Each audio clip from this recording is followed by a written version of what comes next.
love the way you think houseboats. God, look at him. He's still talking about love. Oh, he said you should be a girl. You know, some people believe that you really never, ever fall out of love. Look, this isn't like when we were 5. We're grown-ups now, so piss off. Hello and welcome to Just That Film. My name's Ben. I'm Charlie. And today we're talking about the 1991 movie Drop Dead Fred. Yeah, that's why I'm dressed like him. No, I thought it was your natural hair colour. It's like your little orphan Annie. I'm going to take this jacket off because it's too Yeah, hot. it's summertime. Too hot. I mean, talk about suffering for People your go, art. why is he just like a trampy Nick Hucknall? Does the hair at least look like? The hair. Not really. It's too hot. Too hot for mucking about. Yeah. Right, so Drop Dead Fred, which is directed by 8 de Jong, who also done the Rotterdam bombing, Heartstrings and Deadly Virtues. 3 of your favourites. Don't know any of them. And it stars Rik Mayall, Yeah. who will forever be known in this country as Rick from the Young Ones. Yeah. My parents are dead. You think that's bad? Yes, I do, actually. What's it to you, piss face? Shut up, you're ruining my holiday. Ruining your holiday? What about my holiday? Both my parents are dead. The selfish bastards! This has got to be his most Flash iconic. Art in Blackadder. Eddie, is it? No. No. He's because Richard. Richard. He always used him and Adrian would sometimes use their own names because then it's easier to, in case you slip up when you're improving and stuff. Yeah, but he's done some brilliant characters. But yeah, he's always going to be Rick out the Young Ones to me. Do you remember he had a show, the Rik Mayall show or something, early 90s? He had a sketch show. I thought he was in a sketch show as a part. No, he had his own sketch show, and I think it's got like 8 stars on IMDb. He had like 2 seasons or something, early 90s, like 91 to 93 or something. Oh, so it was after his sort of like Young Ones and all that kind of time. Okay. Yeah. And also he's in the Comic Strip Presents stuff. Yeah. You also got Phoebe Cates, who's Gremlins, and what's the one where she gets out of the pool with her boobs? Fast Time at Ridgemont High. You know how cute I always thought you were.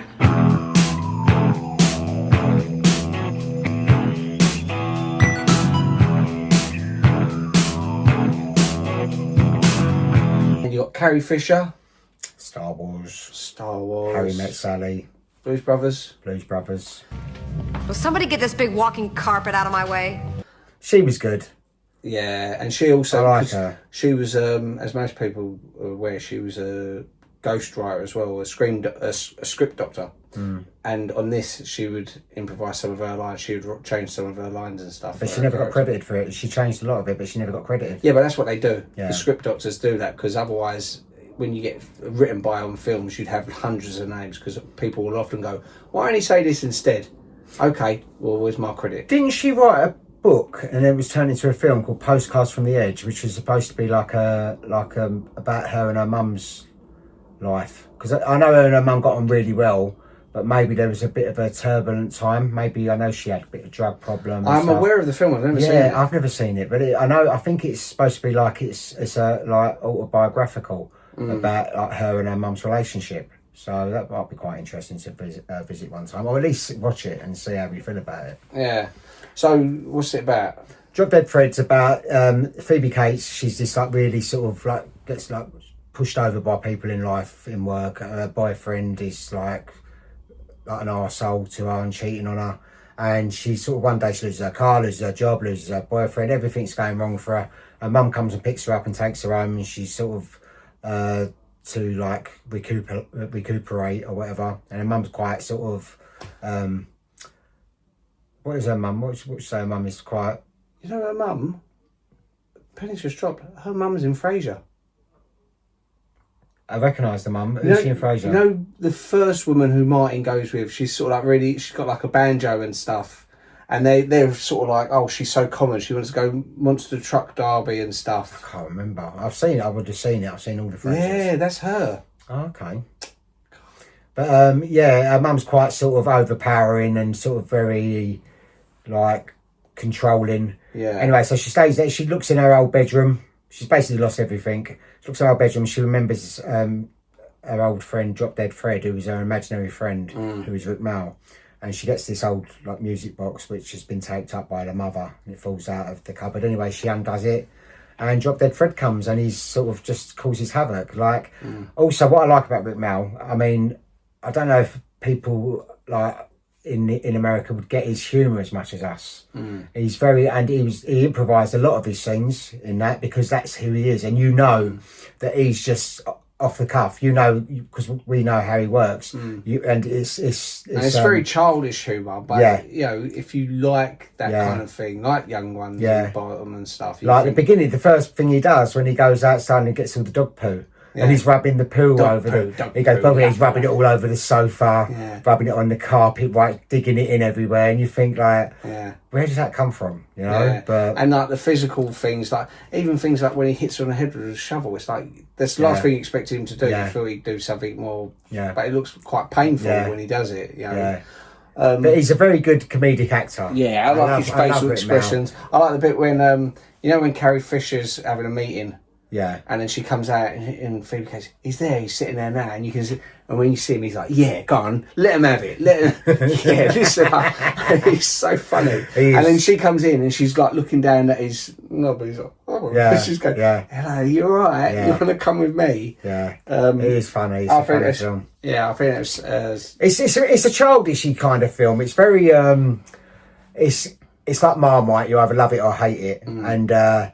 I enjoyed it. It's very easy. It's just a simple film with silly humour in it. And this outlandish main character, which I would say if someone said to me, if someone on a recommendation and I said, what's your favourite films? And they said Beetlejuice and The Mask, I'd say watch Drop Dead Fred. Because it's very similar. It's got this chaotic character in the middle. He is very like Beetlejuice, isn't he? Yeah, very sort of, they offered it to Tim Burton to direct. I know they was trying to get an American actor for it. Robin Williams. Yeah. And he turned it down because he was doing Hook. Which Robin Williams would have been good, but it would have been a different thing. Completely different project. It would have been good. I'm glad Rik Mayall was able to do this big feature-length film. And be the star of this film. I think it's a shame in a way that, because as far as I know, I mean, I predominantly know English people though, but anyone who's seen this film, they have a great affection for Drop Dead Fred. They think, oh yeah, it's the Rik Mayall one. That's a really funny film. For us, we couldn't understand how he didn't then just sort of make film after film after film, like Hollywood films. Like I always say about how John Cleese, like the Americans loved him, and then he made loads of films. And Rowan Atkinson. But see, like I always harp on about because then Jim Carrey done Ace Ventura, Pet Detective, The Mask, and then Dumb and Dumber all in the same year. And Dumb and Dumber, he stays opposite Jeff Daniels, who hasn't got that kind of energy. And I always think Rik Mayall would have been brilliant in that role. They could have had him as an Englishman, you know, doing that kind of over-the-top, silly wackiness, and then bouncing off each other. Match him like there's no beat to beat. As far as be there, wouldn't he? Yeah, as far as Americans are concerned, there's no one to sort of on that level of Jim Carrey to sort of that zaniness. Do you reckon they got him? Do you reckon the Americans got Rik Mayall? I don't know. I'll find out when you say the box office, I guess. But as far as I know, I've heard of one or two Americans who've watched it, like, and they've said, "Oh yeah, it's a great film." But I guess maybe they didn't. I guess, but as I said, there are other zany people out there, and American zany people, and I think that little British sort of stupid sense of humour. But he's so funny, and he's very quick-witted, and he's just naturally funny. So he comes out with things. There's so many funny bits in it because of him, because of his madness, and you just don't know what's going to come out of his mouth. And I love that about Rik Mayall. And I think what sets this film apart from, say, Beetlejuice and The Mask, which I love both of them films. I'm not saying it's better than them. I put them all roughly about the same par for me. What this film has to its credit is actually tackling a very serious subject matter, like about mental illness. You know, and it does it in a way that it does its own rules. You know, so like only she can see her imaginary friend. And she can't see other people's imaginary friends, because why would she? Yeah. No, there's that bit in the thing. And they've all got one. Yeah, they've all got one, and none of them can see each other's imaginary friend. No. And even when she loses him as an imaginary friend, and someone else has got him, she can't see him. She can't see him. and he sort of ignores her. He doesn't even see her there because he's now this little girl's best friend, and that sort of confirms in her head, well, maybe there is something to it. But I had an imaginary friend when I was little. I used to fight with him all the time. He used to beat me up. That was your brother George. It's not real. Stop saying that. No, but it is, and how they tackle it when it's got the doctor giving the medication to cut off that part of the brain, and the fact that it does actually affect Fred. Yeah. So it is something to do with her mental abilities. Yeah. So I think it's actually done more sensitively than it's given credit for. People think, oh, you shouldn't be making light of like mental illness, but it's not that bad. It's not that bad of mental illness. Everyone can pull anything apart nowadays and start attacking it. Just accept it for what it is and enjoy it. It's just like a comedy. You're very sort of in your face kind of comedy. And you're going to get it or you're not going to get it. And it is one of them comedies. It's either one or the other. Yeah, it don't go on too long, and at the end it culminates in a satisfactory resolution. Yeah. I liked it, and I enjoyed it because I don't know if I would have enjoyed it as much if it wasn't Rik Mayall. I think it's because it was Rik Mayall and because of who he is and in England, and like he was such a big sort of like big presence in the 80s, and and he was so mental, and his physical comedy is just so big, But I loved it. I'll tell you what, actually, if I think of this, I didn't realise who was in this. Bridget Fonda. God, yeah, I forgot. Bridget Fonda. I looked and I thought, what's that Bridget? And I looked now and I thought, it's Bridget Fonda. Charlie! Sharp! No panties! No panties! Because me and Mum was watching it, and then they had that bit where he sort of goes along. I remember it, and it's got the no cartoon panties. eyes, and the cartoon eyes pop out, which always reminds me, again, like years later, The Mask done that, but obviously the technology was better then. And then when as soon as it went up, I went, that's Bridget Fonda. And I've gone on IMDb. Yeah, uncredited Bridget Fonda. But she's got a speaking role in it. She's a character. She's got a name. So how the fuck can she Annabella. She's an important And she'd already done the film Scandal. Yeah. Which she played Mandy Rice Davis in Scandal. And I don't know, maybe this was just before Single White Female. It's not as deep as that. It's literally, it was a cameo. It was... Like, but you should still be credited. No, but it's a cameo. So, like, if you put her on a poster and she's only in one scene, you go, what are you putting her on a poster for? No, the whole point of it was so when an audience watch it, they go, "Oh, but she wasn't that well known at the time. She was just becoming, but just getting well known." Because there was another one they was going to get was Kevin Kline. Kevin Kline was going to have a cameo. Was he married to? At that time, and that's why he was going to do it. And it's only because of scheduling things he couldn't do a part in it. Now for him, I can't think who it would be. The most logical thing for him to play would be the boyfriend. Yeah, because it's about the same age, and they could probably push each other a bit more because they are really married in real life, so they can actually go that little bit further. And it's a shame because he's a great actor, and he's off the back of. He's brilliant in Fish Called Wanda. He's amazing. You can't. It's one of them characters. He could not have been bettered by anyone else. Yeah, that character. In fact, all of them in that film, they was all perfect for the roles that they played. Yeah, but that was mental. I didn't recognise. I recognised her straight away. But this is obviously before she hit the big time. Like she was done a few films. I think she'd done Shag, she'd done Scandal, and then there was other things. Then she'd done obviously Single White Female, The Assassin, like Jackie Brown. So she sort of started getting that one. It Could Never Happen to You. The one with Nicolas Cage where they win the lottery. She's the waitress or something. That's about this time, wasn't it? Yeah. So, but she's done loads of films, and she was one of my favourite actresses in the 90s. I absolutely loved Bridget Fonda, and that was a really weird. That was like, surprised. I didn't recognise it. Yeah. Well, I recognised her. I didn't. You forgot. I forgot she was in it. Yeah. The scene where Polly takes up the Jack-in-the-Box containing Fred was based off an actual incident that happened to a friend of the co-writer, executive producer Carlos Davis, named Steve Burnett. Now, Burnett's mother, Gloria, had an imaginary friend when she was a little girl, but the girl's mother couldn't stand the fact that her daughter had an imaginary friend. It finally got to the point to where the Gloria's mother took her imaginary friend and flushed it down the toilet. This incident traumatised her for 3 years. So I suppose it could do if it's an escapism for a reason. You've got an imaginary friend. There's something going on. You know, I never knew anyone with an imaginary friend. Did you say you had one? Yeah. Mum couldn't testify to that. She said I she used to come in the front room and I'd be going, See how self-involved I was growing up. I just didn't even notice.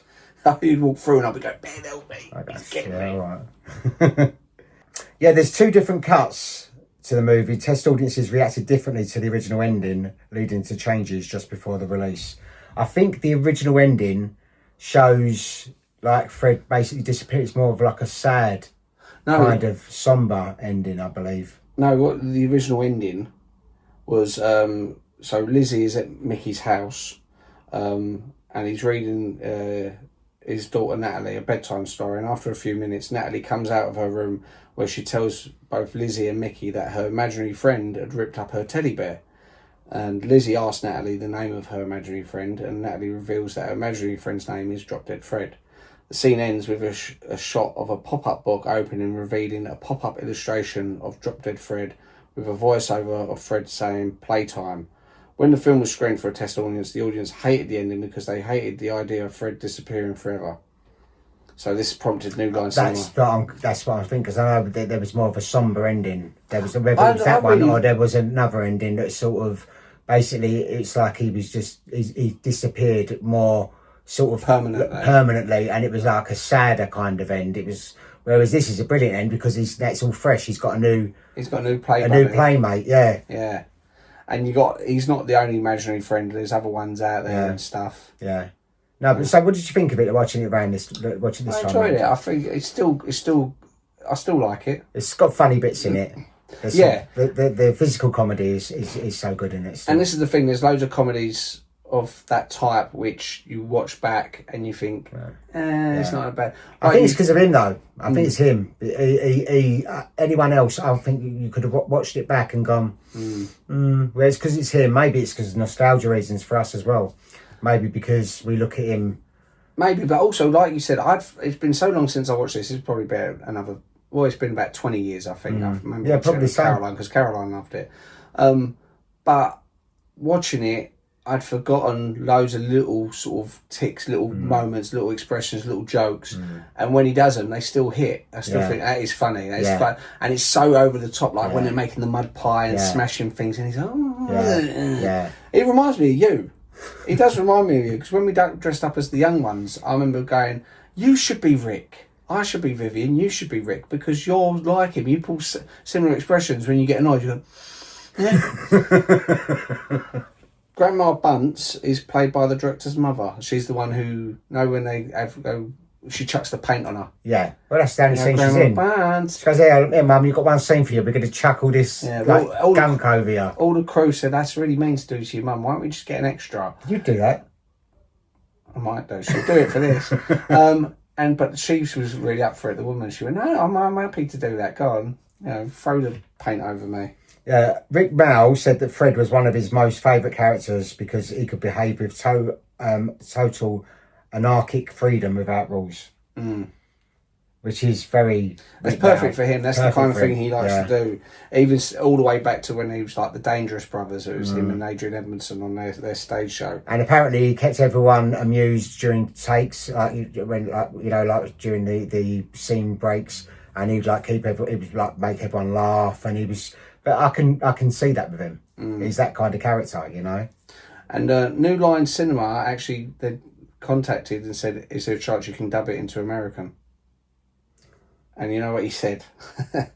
So they've phoned Mal to pass on the suggestion, and Rik Mayall replied, you must be joking. I'm Rick, 12 inches of throbbing manhood Mal, and I'm English. If he wants a transatlantic voice, then give him a shovel and tell him to dig up Cary Bloody Grant. Yeah, that's a very Rik Mayall thing to say. Yeah, needless to say, the idea was dropped.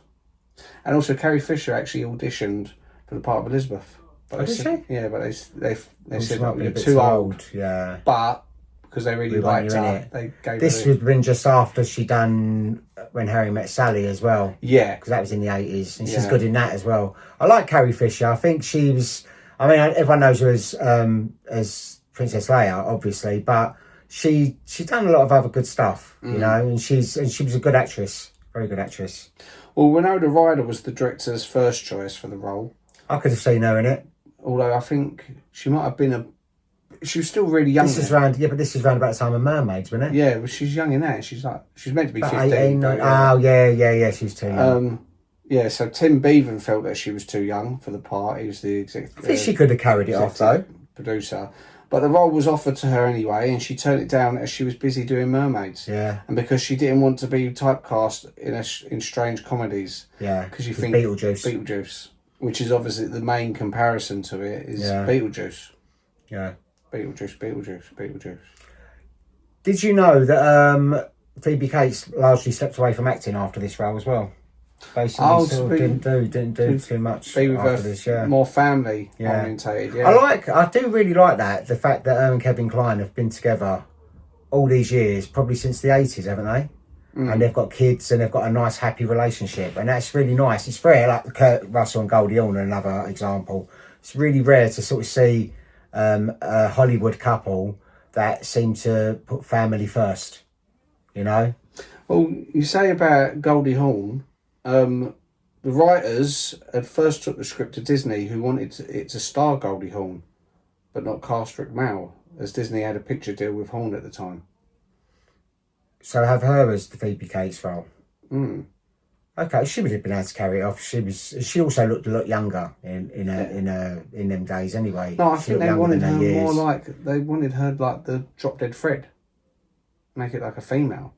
Because it changed, obviously, depending who you get in the role. She could have done it, but it would have been a completely different film. And she probably would have. She would have done it good because she's a good comedian. But it would have been a completely, like I said. And it was originally, the film was actually was set in London, but it was Rik Mayall who said he wanted it set over there because he was trying to expand to an international market. Because obviously, if the film had been like a raging success like Beetlejuice, then that would have been his ticket to get in all these roles. And as I said, like the Jim Carrey roles, probably he would have been offered them as well.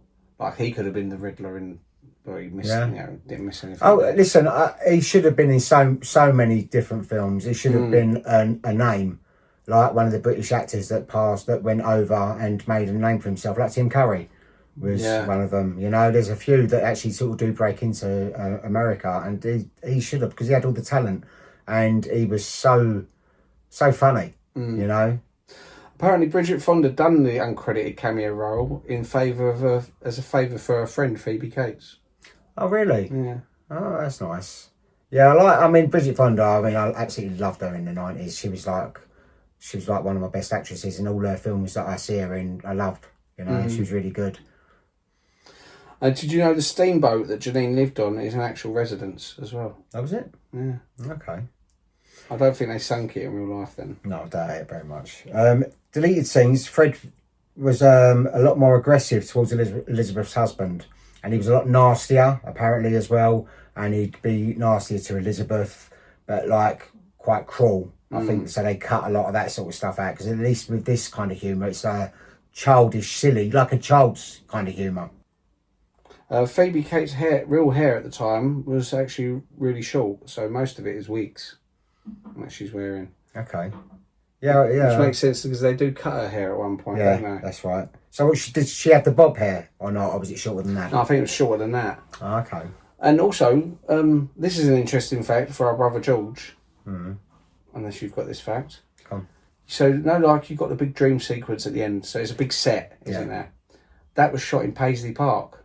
Oh. Yeah, and which Paisley Park was used for a couple of films, but they were like Prince films. Yeah. So, like Under the Cherry Moon and Graffiti Bridge. This was the first film shot in Paisley Park that didn't star Prince. So, how did he allow that then? Well, he's making money out of it, but he actually visited the set as well. Also other deleted scenes. Yeah, there was a lot more of Elizabeth as a child, a lot more extended cuts that just pushed it a little bit too far. So it was a bit of a. I suppose they cut it well, because you don't want it to be nasty. No, you want it to be like a child, like a sort of a child with ADHD, what they call now, or a child that's eating loads of sweets. Yeah, you know, but it does tread that fine line, because I don't I can see why. It's like you got to show him why he's annoying her, but at the same time you don't want him to be annoying to you. As the you don't want to hate him. Like the bit where he's playing the violin. Yeah.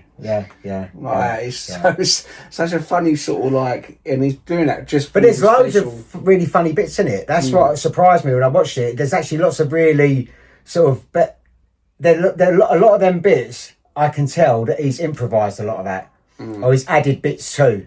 And it's also his face expressions. He's brilliant. He is really, really funny. Other actors who were considered for the part of Charles, the boyfriend, Alec Baldwin, John Getz, Jeff Goldblum, Jeffrey Jones. Is he the one out of Beetlejuice and Ferris Bueller's? Also, I mean, even then, the age difference is... As he's supposed to get Bridget Fonda and Phoebe Cates. And Rik Moranis. Well, now, Rik Moranis could have pulled it off for the comedy side of it, but Yeah, but he's not really this sort of heartthrob. Like, he wouldn't get them two girls. No. Well, but maybe it's like he's sort of slimes his way in or something and charms them. And for Mickey Bunce, the wannabe boyfriend, they'd consider Josh Brolin, Michael J. Fox, which you could see, Anthony Michael Hall, Matthew Modine, Keanu Reeves, and Charlie Sheen. Which I could see them sort of slotting in there. But it's an easy. Any of them could have easily slipped into that role and made it something for themselves as well. He was good though. I liked him. He was nice enough in it. He was good enough. But I just think the role wasn't enough to sort of get any of them really to consider it. Because it ain't big enough for them. Michael J. Fox was still doing... And he's just done Back to the Future as well. Yeah, exactly. Back to the Future was so big, he's not going to go backwards, is he?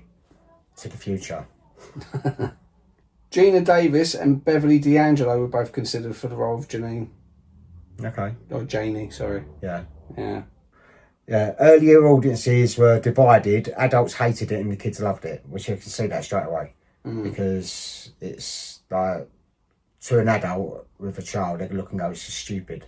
Which it is silly, but it's fun. It's fun silly. Well, again, I think it's the American audience. I think most British audience would watch it and they'd laugh because, like, Mum was laughing. We was watching it the other day, so it passed the mum test. The writers, Carlos Davis and Anthony Fingleton's first choice for Drop Dead Fred was actually John Cleese. Which I could see what they mean because he would have been more sort of he's also very good physical comedy. Yeah, but he would have been more like sort of like snarky, like 40 Towers. Like, oh, is this her? Blah blah. It would have been funny. It would have been funny. Different funny. Kind of funny. The same as 40 Towers is different funny to young ones. Yeah. 100%. The Auburn orange hair dye that Rik Mayall received to play the title character took several months to fade and grow out. And it is noticeable in the third series of Mayall's sitcom The New Statesman. Right, so he's still got the hair colour in that. So that gives you an idea of when it was filmed. Right. Yeah. So that's another good thing, The New Statesman. That was good when he was a Tory MP or something. Yeah, that's right. But Rik Mayall, he died quite young, didn't he? I think he's only a couple of years older than me when he died. Yeah, and funny enough, I mentioned Robin Williams, they died the same year. I think it was like 2014. Did they really? I thought Robin Williams died after him. It seems like ages ago. Well, it was the same year. It might have been like months between them. Yeah, I didn't know that. Also, I remember there's a really lovely mantra by Rik Mayall when he was giving a speech to this university. And I will stick it on here. It's like a mantra to live your life by. It's 5 things. I'll put it on here now. Let me give you youngsters a present. 5 mantras to carry with you through your lives. These are mine. Number 1, all men are equal. Therefore, no one can ever be your genuine superior. Number 2, your future is as bright as you make it. Number 3, change is a constant of life, so you must never, ever lose your wisdom. Number 4, if you want to live a full and complete human life, you have to be free. And number 5, love is the answer. Love is the answer. Bon voyage!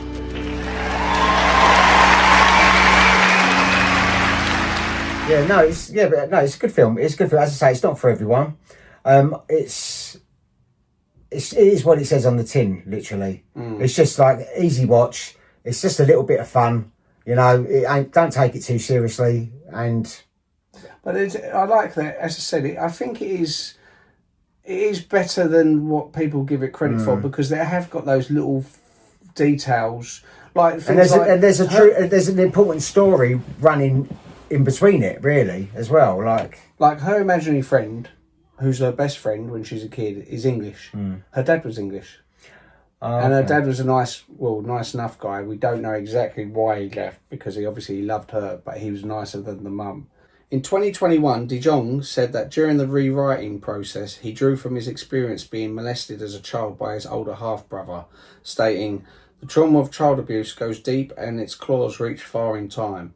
It was not something ever spoken about on the set, not with Rik or anyone, but for me it existed." So, what was it supposed to have been that she was abused then? No, I think it's just about trauma. It's just talking about the trauma. So she's got the trauma of her dad leaving, I guess. Yeah. There is like a serious thread running through it as well. You know, it ain't just silliness. Yeah. No, but do you know what I mean though? There's like a deeper, as I said, issue there. Yeah, as I said, it's better than people give it credit for. On a surface level, as I said, you'd put it with Beetlejuice in the Mask. But it does have that undercurrent of something more serious going on. I think kids would still love this. I mean, Rose asked me to get it.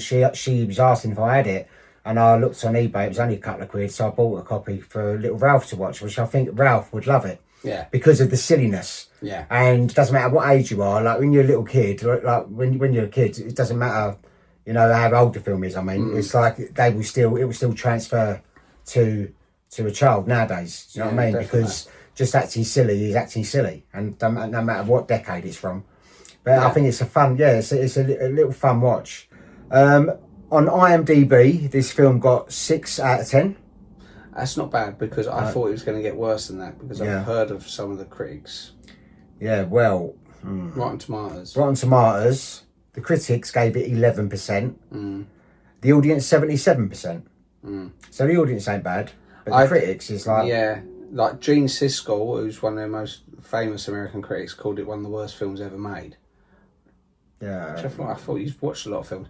I think there's a bit of snobbery going on there from the critics, and I honestly think they didn't give it its just desserts. Not just on its due. They didn't give it its due, because on the surface level, it's a slapstick comedy sort of silliness. But as I said, there are deeper currents there, and I think it reflects bad on them. And often critics will follow suit. They talk to it, like often critics go to the same screening, and afterwards they'll talk to each other. And you think of a big critic like Siskel goes, "That's the worst film I ever see." Probably loads of the other critics within earshot will go, "Yeah, you know what? It was shit. I'm gonna." People just they go with the narrative, don't they? They don't make their own. They don't live by their own opinions. They don't make their own mind up. They go with what the majority sort of think, or people that they look up to. You know, like I see a TikTok the other day, and it was someone slagging off Howard the Duck, saying, "Oh, it's one of the worst films ever made." Blah, widely considered. Blah blah. To some it is, but then to us it ain't. But what I'm saying is, the person who's saying it says, widely considered one of the worst films ever made. This mess of a film. Blah blah blah. And he said a couple of things, and I thought it revealed that he's never seen the film. So I think, how can you slag off something you've never seen? You're following suit. Yeah. You think it's popular to slag this film off, so I'm going to do the same. Yeah. Prick. Yeah, idiots. Right, the budget for this film was between $6 and $7 million, and at box office it made $24 million. So that's not too bad. It done all right. Yeah, it made its money back and some. Cool. So that was a drop dead Fred. So still liked it. Still think it's relevant, and it's still a fun watch. And Rik Mayall is fantastic. Yes. So, Charlie, yes, what's the film for next week? I've picked Roman Holiday. I mentioned that before. Yes. With Audrey Hepburn. Yeah, All Me Hit Burns and Oh, me it burns. and like, was Greg's Sausages. it Alien? Was it out of Annie? We didn't realise till afterwards when her name is Alien Queen. So Alien she's Queen. now Alien Queen. Yeah, Alien Queen. So All Me Hit Burns and Greg's Sausage Roll is in it as well. Right. Okay, so Roman Holiday, but it's a good film though, yeah?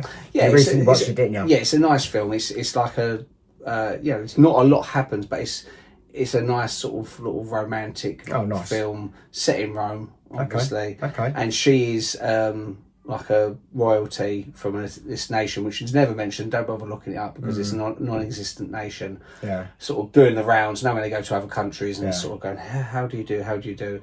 But she's young. She's meant to be like about 17, 18, and she starts frustrated seeing all people celebrating outside.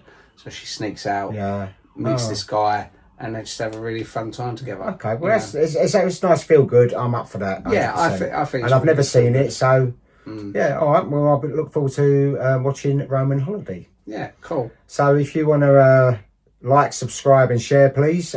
And if you've got any recommendations, films you'd like us to watch, then you can email us at justthatfilm@gmail.com. That's it. Yep. Yeah. So we will see you next week with Roman Holiday. Have a lovely week. See you later. Bye bye. Bye bye. What a pile of shit.